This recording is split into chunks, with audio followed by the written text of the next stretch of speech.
성도 여러분, 밤새 안녕히 주무셨습니까? 함께 찬양 드리며 하나님 예배자로 나가겠습니다. 197장 예전 찬송 178장 찬양 드리겠습니다. 은혜가 풍성한 하나님은 197장 예전 찬송 178자입니다.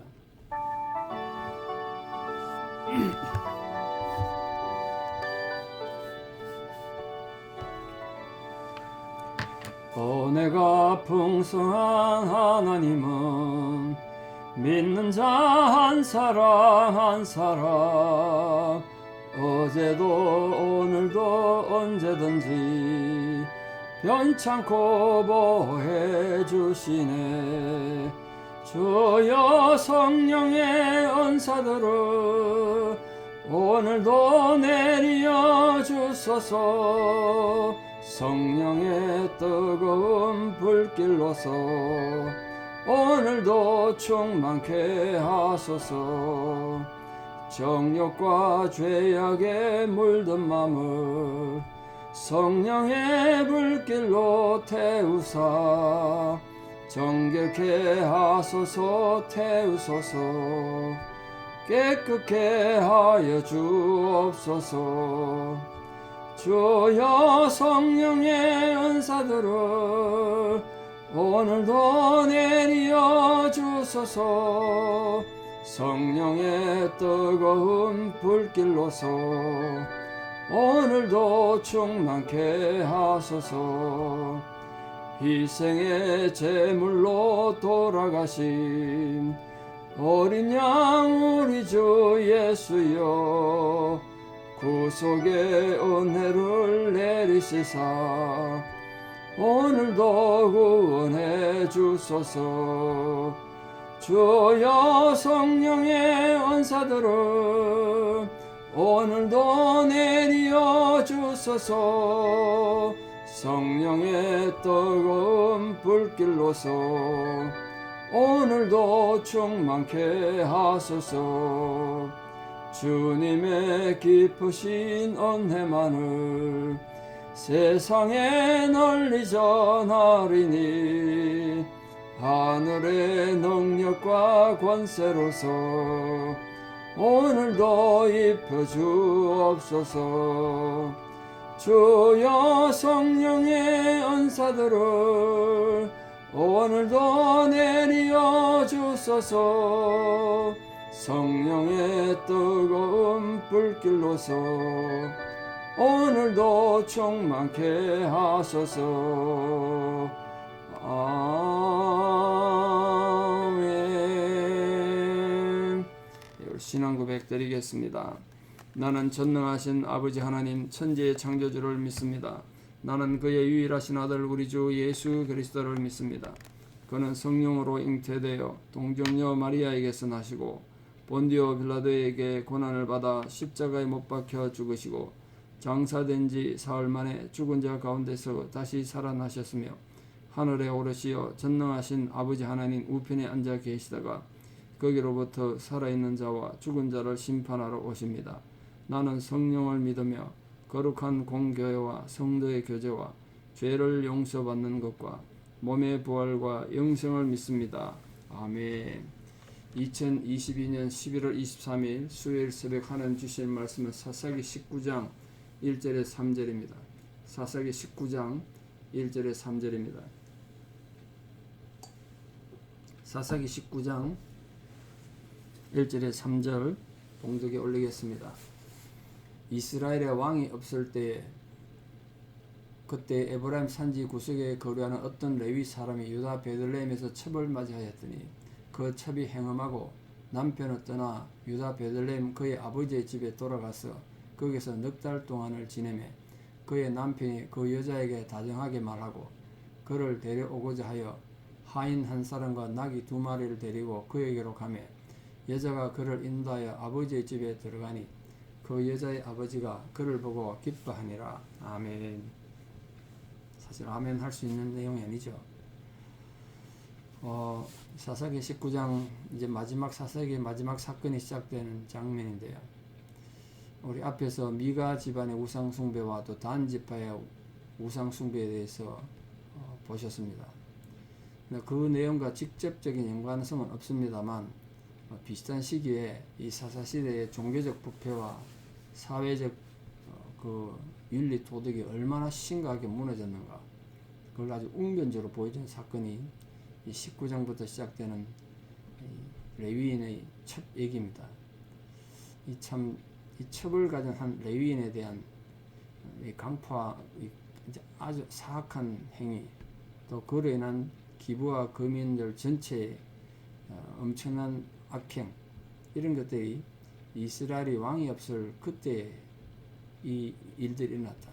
사회가 완전 무정부상사가 된 거죠.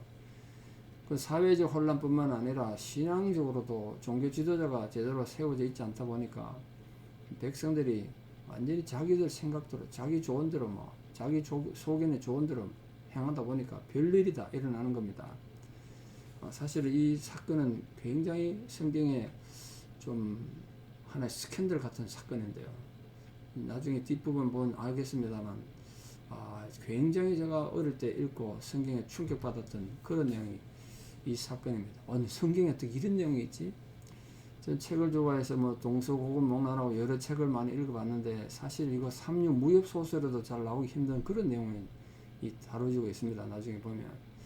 제가 어린 마음에 읽고 성경에 이런 내용이 있다 읽고 은혜라는 것보다도 굉장히 두렵고 혼란스럽고 얼마나 마음이 시험에 들었는지 불편한지, 그냥 그 위에서 던져주는 신앙적 의미를 제가 어린 나이에 이해를 못해서 그런 생각을 했죠. 그러니까 하나님께서는 율법을 제대로 실행하지 않고 남들에게 율법을 가르쳐야 될 레위인이 오히려 악을 행하고 그랬던 것을 이 기브아에 사는 요즘 말하면 조직폭력배 같은 그런 악한 사람들 손을 통해서 징벌하셨은 겁니다. 징벌하셨어. 그 레위인의 불경건한 행위에 대해서 하나님 그런 식으로 심판하셨고, 또 기브아 사람들의 악행은 또 하나님이 이스라엘 전체 내전을 일으켜가지고 어떻게 심판하셨는가, 그걸 좀 보겠습니다. 먼저 우리가 살펴봐야 될 게 이미 여러 번 되풀이돼서 말씀드렸습니다만, 사사시대 말기의 종교적 타락상을 오늘 보면 아주 웅변적으로 보여줍니다. 우리 미가 집안의 우상숭배와 단 집회 우상숭배를 보고 사회가 참 힘들어졌구나 하는 걸 보입니다만, 그거하고는 비교도 안 되는 사건입니다. 레위인이 처벌됐다는 거예요. 레위인은 하나님 성전에서 하나님을 섬기는 그런 사람들입니다.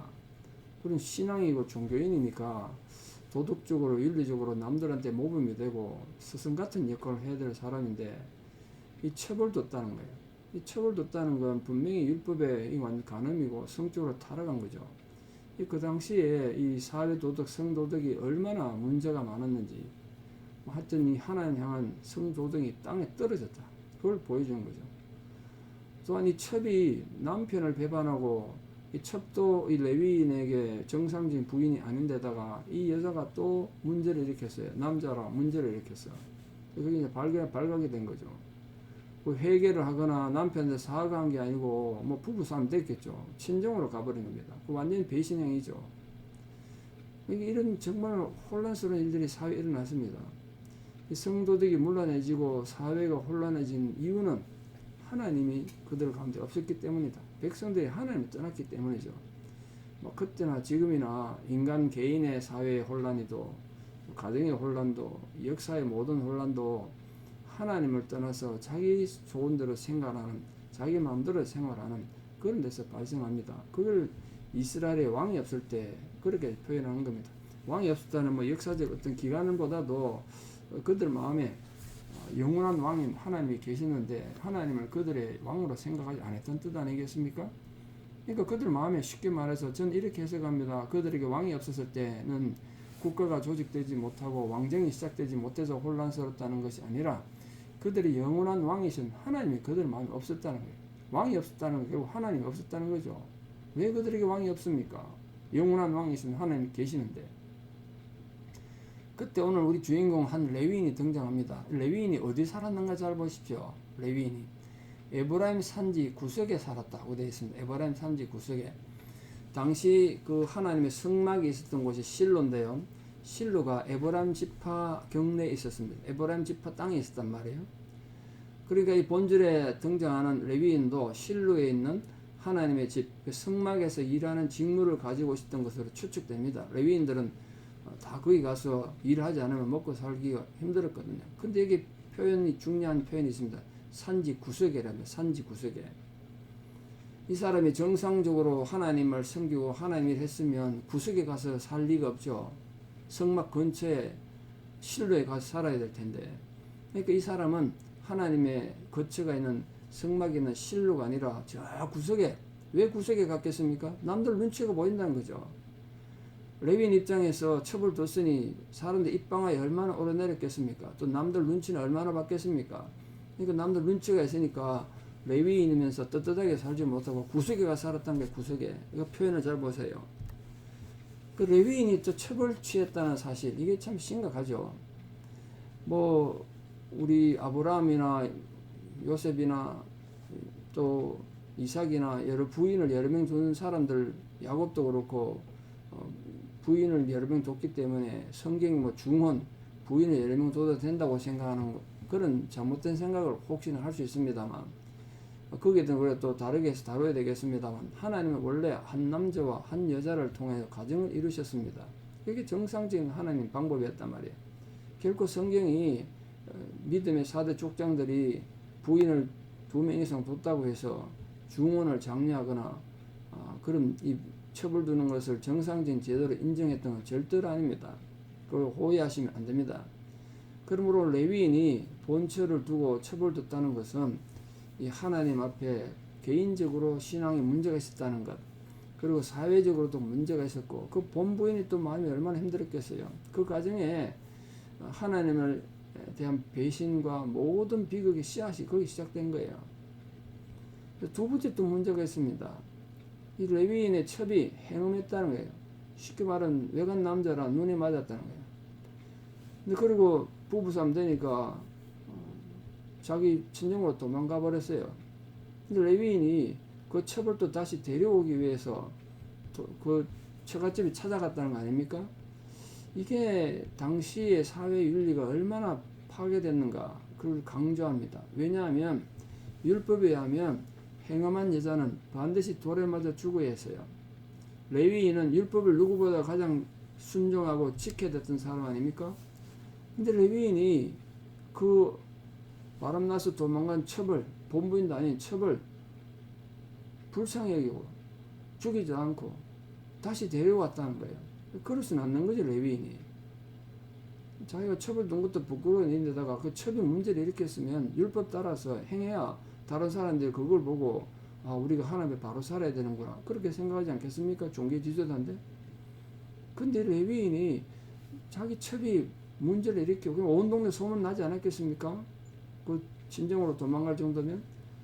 근데 그 여인을 그냥 용서하고 그냥 집에 데려오겠다는 게 아무 일 없었던 것처럼. 그러니까 이 당시 사회가 너무 부패하고 타락해서 이 레위인의 첩이 행음하는 것 같은 이런 일들이 다반사로 벌어진 거예요. 그러니까 레위인이 율법을 무시하고 첩을 데려오려고 한 거예요. 그 첩이 베들레헴 친정집에 갔는데, 이런 베들레헴과 지금 이 실로는 아주 멉니다. 지도 보시면 남쪽으로 한참 내려가야 돼요. 그 멀리 간 거죠. 넉 달이라는 시간이 지났습니다. 넉 달이 시간이 지나니까 이 행음한 첩에 대해서 레위인이 처음에는 뭐 미움을 가졌다가 마음이 이제 풀어질 수 있는 시간이 지났다는 거예요. 정오심이 사라졌다고 해서 죄가 사라진 건 아니잖아요. 근데 이 레위인은 하나님 앞에 회개하지 않으면 죄는 사라지지 않는다, 이 죄과에 대한 관심이 없었던 거예요, 본인이. 그러니까 본인이 하나님 율법 어기고 첩을 얻었겠죠. 단순히 자기 개인적인 정오심이 사라지니까 또 인정에 끌리고 그 죄를 딱 끊어야 되는데 끊지 못해서 그 첩과 또 더 관계를 하기 위해서 데리러 갔다는 거예요. 이 굉장히 불경건한 거죠. 게다가 가서 세 번째 문제가 뭐냐면 그 첩에게 다정히 말했대요. 다정히 말했어. 원문으로 말하면 그녀의 마음에 말하다, 이런 뜻인데, 그 죄에 대해서, 첩이 저지른 죄에 대해서는 관심이 없었던 레위인은 단지 자기 개인의 인정에 끌려가지고 하나님 법, 하나님 질서 이런 거 생각 안 했다는 거예요. 그냥 다정히 말한 거예요.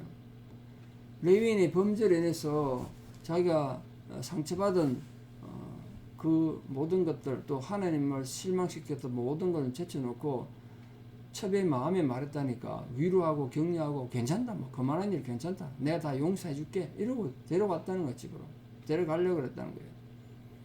그러니까 회개도 없고 회복도 없고 치유도 없는 거죠.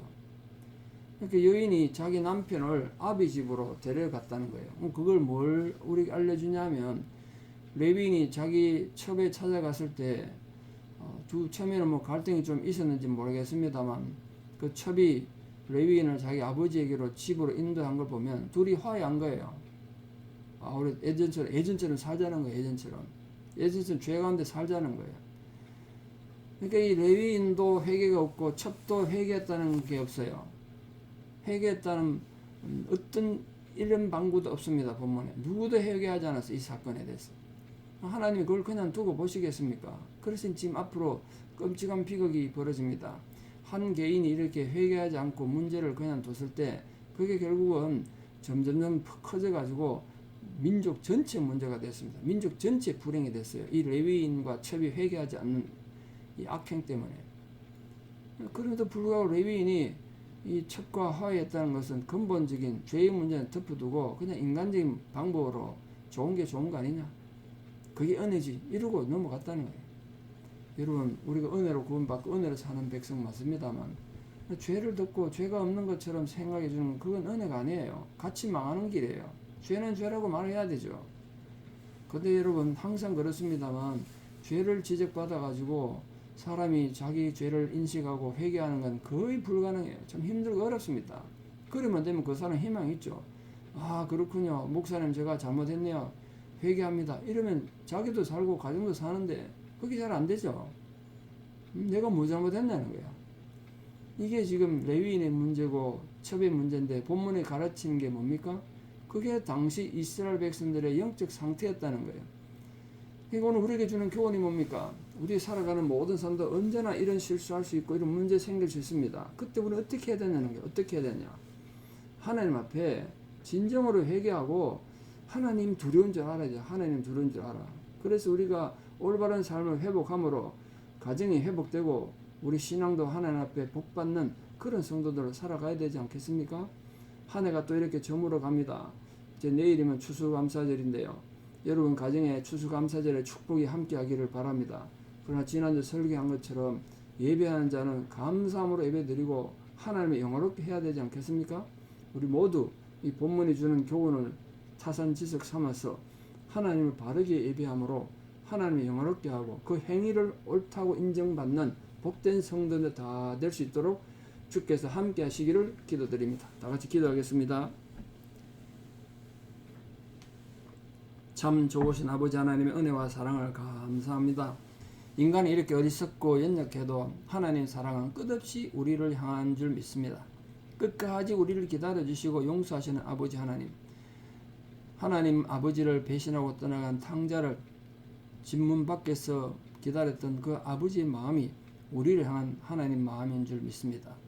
하나님을 우습게 여기지 않고 우리가 전심으로 회개하고 하나님께 돌아옴으로써 우리 심령이 유쾌하게 되고 우리 가정이 회복되며 사회가 회복되는 은혜가 있게 하여 주시옵소서.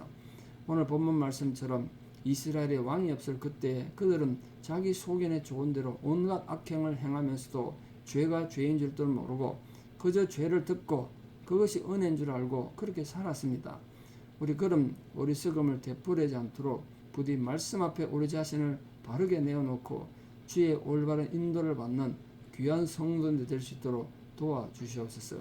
이렇게 또 추수감사절을 하러 가신 은혜를 감사드립니다. 코로나 팬데믹으로 참 힘든 세월을 지나지만 그래도 주의 축복이 모든 성도들 가정에 임하게 하시고 특별히 지금도 육신의 질병이나 여러가지 환경의 어려움으로 마음이 위축된 성도들 형편과 처지에 주의 풍성한 위로가 함께하는 은혜가 있게 하여 주시옵소서.